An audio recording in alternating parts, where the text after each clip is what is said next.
किसी ने क्वेश्चन किया कॉन्ट्रैक्ट मैरिज की क्या हकीकत है और इसे करना करवाना कैसा है। तो देखिए कॉन्ट्रैक्ट मैरिज जैसी कोई चीज़ इस्लाम में जायज़ नहीं है, याद रखिए। इब्तिदाई दौर में जब इस्लाम आया था तो तब बहुत सारे अहकामात थे जिस पे इस्लाम ने कोई हुक्म सादिर नहीं किया था कि सही है या गलत है, और वो काफ़ी ज़माने तक चलन में रहे।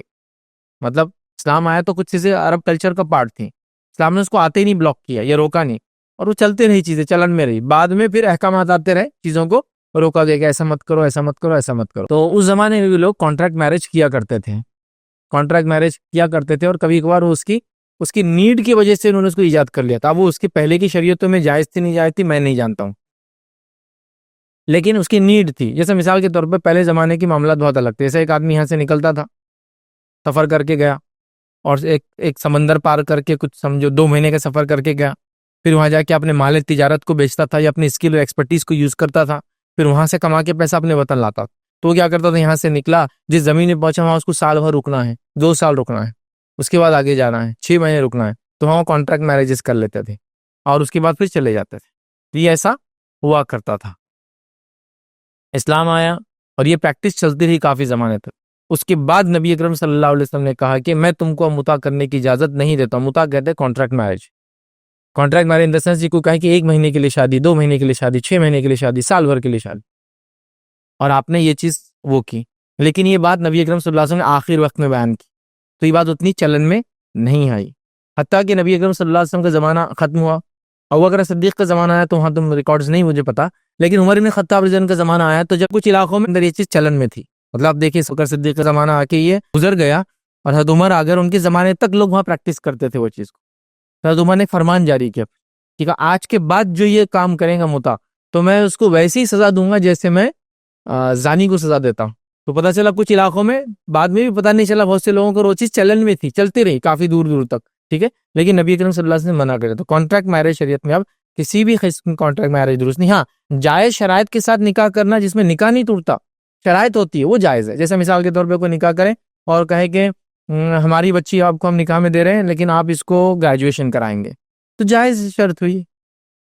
मतलब अच्छी शर्त है ना कि पढ़ाएंगे 1-2 साल, जैसा 12वीं में थी बच्ची, शादी हो गई, कोई शादी करे और ये कंडीशन रखे कि बच्ची को आप जो है साल में 1 बार घुमाने ले जाएंगे, आप कबूल है तो ठीक, कोई भी जायज़, मतलब कोई इसमें गलत चीज़ नहीं है, हराम चीज़ नहीं है, बुराई नहीं है उसके अंदर, होता है, ठीक है। कोई ये कहे कि हमारी बच्ची को आप शादी करेंगे और 1 साल में आप अलग हो जाएंगे, अगर वो लड़की को पसंद है तो ठीक, मैरिज में वो करे, चूंकि लीगल शर्त है, कोई बुराई, कोई गुनाह और खतरे में नहीं हुई। नहीं बोले कि माँ बाप के पास कभी नहीं जाएंगे और मेरे साथ रहेंगे, बस अलग रहेंगे इन द सेंस, या 2 साल में शादी क्या आप अपना खुद का घर ले लेंगे, अभी आप किराए के घर में, अभी तो शादी हो रही है और आपके, ठीक है हम कोशिश करें। तो ये सारी चीज़ें लीगल कॉन्ट्रैक्ट्स में आ सकती है, लेकिन ये नहीं हो सकता कि 2 साल बाद शादी नल एंड वॉइड हो जाएंगी, खत्म हो जाएंगी, ये किसी भी हाल में जायज़ नहीं है। तो मुता वाला निकाह दुरुस्त नहीं है। अब इससे कुछ लोग क्या करते हैं, सऊदी वगैरह के अंदर निकाह की किस्म है, तो वो लाके इससे जोड़ देते और कहते हैं भाई अगर मुता मना है तो फिर आप लोग भी तो इस तरह से सऊदी वगैरह में कॉमन नहीं करते, उसको कहते हैं निकाह मिसियार। निकाह मिसियार क्या होता है? निकाह मिसियार, ये तो नाम बाद में दिया गया, आपसे ज़माने में इसका इनाम नहीं था, ना ही वो था, लेकिन इसका एक अमल हुआ था, तो उससे बात के फुक़हा ने कहा कि ये निकाह भी ऐसा जायज़ है। निकाह मिसियार क्या होता है? एक खातून निकाह में रहती है किसी आदमी के और उससे कहती है कुछ मेरे बेसिक राइट्स मुझे आपसे नहीं चाहिए और आप दूसरी बीवियों को दे सकते हैं या दूसरी तरफ वो कर सकते हैं, मुझे मेरी तरफ से आपको मैं छूट देती हूँ, इख्तियार, आप मेरे लिए मत करें। तो आदमी उस बेनिफिट को ले लेता है और उसकी दलील क्या बनाई फुक़हा ने निकाह मिसियार के लिए? नबी अकरम सल्लल्लाहु अलैहि वसल्लम का आखिर वक्त में तमाम की तमाम अज़वाज ने कहना कि हमारी बारी आयशा को हम देते हैं, हमारी बारी आयशा को हम देते हैं। सबसे पहले माई सौदा ने क्या किया, कहा कि मेरी बारी अल्लाह के रसूल आयशा को मैं देती हूँ। और आखिर वक्त में तमाम बाकी दीगर उम्महातुल मोमिनीन ने क्या किया, नबी अकरम सल्लल्लाहु अलैहि वसल्लम की मोहब्बत माँ आयशा से बहुत ज़्यादा थी, सब ने कहा हमारी बारी हम उनको देते, हमारी बारी उनको देते, हमारी बारी उनको देते। तो एक राइट छोड़ दिया ना सारी बीवियों ने अपनी तरफ से। हस्बैंड ने ये नहीं कहा कि मैं तो वापस नहीं आऊँगा, मैं आयशा के पास रहूँगा, नबी अकरम सल्लल्लाहु अलैहि वसल्लम ने नहीं कहा, लेकिन सारी बीवियों ने दे दिया। तो इससे उलमा लिखते हैं कुछ बेसिक राइट्स अगर एक औरत चाहे तो अपनी तरफ से हस्बैंड को छोड़ सकती है। तो निकाह मिसियार उसी की टाइप होती है। उसमें होता क्या है, मिसाल के तौर पे आज के ज़माने में निकाह मिसियार होते हैं तो कैसे होते हैं? एक अरब है और निकाह कर सकता है, जिस्मानी तौर से निकाह की उसके अंदर पूरी सलाहियत है 1 से ज़ायद की, लेकिन क्या है अरब के इलाकों में औरतें बहुत ज़्यादा हेफ्टी, जिसको बोलते हैं, महर मांगती हैं, घर डिमांड करती है, ये होना, गाड़ियां होना, फलाएं। बल्कि कुछ औरतें तो मर्द ने दूसरी शादी नहीं करना बोल के इतना खर्चा करवाती हर महीने कि उसको बचत ही नहीं होने देती, क्योंकि उसको मालूम है उसके पास बचत होंगी तो दूसरी शादी कर लेंगे, तो बचत ही नहीं होने देती।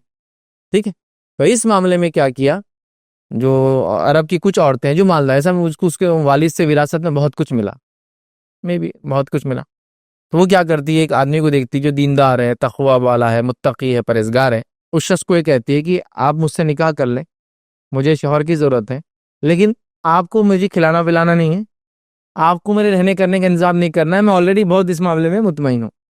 एक राइट अपना छोड़ देती है। जैसे माई सौदा ने एक राइट छोड़ दिया था कि आप मेरे पास मत आइए, तो भी कोई मसला नहीं, मेरी बाइल है। बाद में आखिर वक्त में तो सारी उम्मतुल मोमिन ने कहा आप हमारी बारी, आयशा को हमारी बारी, आयशा को अल्लाह के रसूल उन्हीं के पास है, आखिर वक्त में इंतकाल उन्हीं के उजरे में हो। तो यहाँ ये राइट्स दे देती है, तो इसको बोलते हैं निकाह मिस्यार। मतलब बीवी ने क्या किया, मेरी जिम्मेदारी आप पर नहीं है मुझे कमा के खिलाने की, लिहाजा आप फर्स्ट वाइफ के साथ ही रहिए, उसके बच्चों को खिलाइए बुलाइए, मेरे पास कमाने के छोड़ के बाकी मुझे, मतलब मेरी आपसे मेरी औलादें होंगी, सारा चीज़ होंगी, लेकिन मुझे आपके पैसों की जरूरत नहीं, मतलब आप खर्च मत कीजिए मुझ पर, खर्च मैं अपना कर लूंगी। इसको कहते हैं एक कोई जिम्मेदारी बीवी अपने तरफ से माफ कर दें, छोड़ दे, तो इसको मिसियार कहते हैं। तो मिसियार एक अलग चीज़ है, मुता एक अलग चीज़ है। ठीक है, मुता मना है क्योंकि उसमें मैरिज खत्म होने की बात होती है इतने इतने मंथ्स के बाद, ईयर के बाद, जबकि मिसियार में एक राइट जो उसका है जिसमें उसको इख्तियार है। ऐसा कुरान ने क्या कहा, अगर महर तय हो जाए लेकिन उसके बाद अपनी बीवी अगर अपने शौहर को महर माफ करना चाहे तो वो माफ कर सकती है और वो शौहर खा सकता है। तो यहाँ क्या हो गया, महर एक वाजिब चीज है, उसके बाद कुरान ने कहा अगर बीवी छोड़ना चाहे तो छोड़ सकती है, तो बीवी ने अपने तरफ से वो किया, इसको कहते हैं मिसियार, याद रखिए। लेकिन हमारे पास ये भी बता दो, चूंकि पॉइंट निकल गया, हमारे इलाकों में आजकल इंडिया वगैरह में ऐसे शादियां हो रही है जिस शादी के अंदर एक आदमी किसी औरत से निकाह करता है, मिसियार की किस्म नहीं है ये मजबूरी का फ़ायदा उठाने वाली किस्म है। ये खुद बेचारा परेशान हाल होता है, इसके पास कुछ नहीं है, वो भी बेचारी परेशान हाल होती है, उसके पास कुछ नहीं है, लेकिन उसका शौहर भी नहीं है, मतलब बेवा है, मुतल्लक़ है, पहली बारी मैरिज नहीं हो बेचारी का। तो अभी क्या कर रहे हैं, नया मामला हमारे पास बड़े सग़ीर में, इंडिया पाकिस्तान वगैरह में, कि वो शादी कर लेंगे, चलो लेकिन शादी करेंगे लेकिन तुम्हारी कोई जिम्मेदारी मेरे पे नहीं। वो पहले से बेचारी खल्लाश है, उसके पास पैसा नहीं है, रुपया नहीं है, और ये क्या कर रहा, कर ले रहा। और क्यों कर रहा, वैसे भी तो बोले वो ऐसी उसकी ज़िंदगी बर्बाद हो रही थी, बोले तो मैंने शादी कर लिया। यहाँ नहीं होगा, यहाँ उसके पास कुछ भी नहीं है, बेचारी खुद परेशान है खाने के लिए, इसके पास भी कुछ नहीं खिलाने के लिए पहली बीवी को, और ये दूसरी शादी कर रहा है, क्या बोल के कर रहा है, वैसे भी तो बर्बाद हो रही है उसकी जिंदगी, तो मैंने शादी कर ले तो क्या होगा। ये बहुत कॉमन चल रहा, बल्कि यहाँ तक हो रहा है कि लिखा ले रहे हैं कि मेरी जायदाद तुम्हारा हिस्सा नहीं रहेगा, क्योंकि पहली बीवी क्या बोल रही, तुम सेकंड मैरिज करेंगे तो मेरे को कुछ ना कुछ सेफ्टी चाहिए, तो उन्हें पूरा घर बंगला जायदाद अपने नाम पे करें, तो इन्होंने दूसरी शादी करते वक्त ही बोल दे रहे तुमको कुछ नहीं मिलेगा विरासत, उन्होंने भी बोल रहे हाँ कुछ भी मत दो, क्यों, तो बोले शादी करो ना कम से कम। देखिए शादी आप कीजिए हो, ये जो आप उसमें शर्त लगा रही है जायज शर्त नहीं है, विरासत में बीवी का हिस्सा अल्लाह ने बांधा है, आप म्यूचुअल अंडरस्टैंडिंग से इसको खत्म नहीं कर सकते। जैसा अल्लाह ने करार दिया है कि कत्ल करना हराम है, संगीन जुर्म है, कोई नहीं बोल सकता म्यूचुअल कत्ल कर रहे, इसे एक को सुसाइड करना है, दूसरे को बोल रहा तू मेरे को मार दे, तेरे को मारने का शौक भी पूरा हो जाएगा, मेरा सुसाइड का शौक भी पूरा हो जाएगा, तो ये म्यूचुअल कंसेंट से गुनाह नहीं हो सकता। शरीयत ने बोला गुनाह है जिना करना, तो कोई नहीं बोल सकता वो भी राजी थी तो मैं भी राजी था तो जिना कर ले तो जायज नहीं होता। तो म्यूचुअल कंसेंट से हराम चीजें हलाल नहीं होती है। तो लिहाजा यहाँ जो लिखा रहे हैं कि वैसे भी तो मर रही, भूख से मर रही, परेशानी है, मैंने शादी कर ले तो कम से कम उसको शौहर तो मिल गया, उसकी शर्मगाह से होने वाले गुनाह से तो बच जाएंगी, उसकी नजरें बद से बुरी नजर से तो बच जाएंगी, और लिखा के ले रहे हैं कि विरासत में हिस्सा नहीं रहेगा, मेरे बच्चों को तकलीफ नहीं देंगे, तुम कभी मेरे पहले घर पे नहीं आएंगे, मैं जब चाहूंगा आऊंगा, जब चाहूंगा नहीं आऊंगा, होशियारी करे तो छोड़ दूंगा। ये सब कॉन्ट्रैक्ट्स हो रहे हैं। सबसे पहले ऐसे कॉन्ट्रैक्ट दुरुस्ती नहीं है, और फिर क्या कर रहे हैं, नहीं बोले सऊदी में हो रहा फला हो रहा, ये वो नहीं भाई, वहां उसके पास एक्सेस मनी पड़ा हुआ है, उसके पास सब कुछ है, सिर्फ शौहर नहीं है उसके पास, और वो देख रही है कि एक इंसान है उसके पास सब कुछ है, बाखलाक बाकिरदार है, लेकिन उसका इतना पैसा नहीं कि मेरा बोझ उठा सके। तो लेडी कह रही है मैं तो उसे बिल्कुल मुतमईन हूँ, इकोनॉमिकली फाइनेंशियली स्ट्रांग हूँ, आप शादी कर लीजिए और मेरा खर्चा मत उठाइए।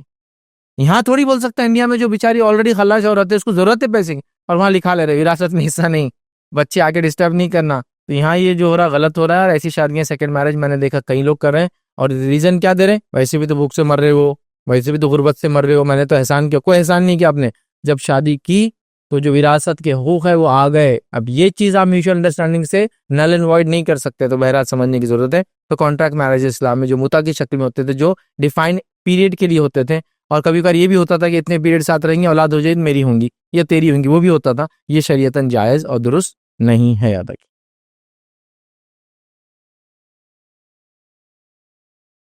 अस्सलाम वालेकुम। आप भी हमारे इस काम में ताउन करें अपनी ज़कात और सदक़ात के ज़रिए। डोनेशन डिटेल्स के लिए डोनेट पर क्लिक करें। अगर आपको हमारे वीडियोज़ पसंद आए हैं तो इसे शेयर करें और सबके हकदार बनें। रोज़ाना हमारे वीडियोज़ को पाने के लिए हमारे यूट्यूब चैनल को सब्सक्राइब करें और बेल आइकन दबाएं। हम सीधे सोशल मीडिया पर जुड़ने के लिए वीडियो में दिए गए आईडी को सर्च करें। जज़ाकल्लाह।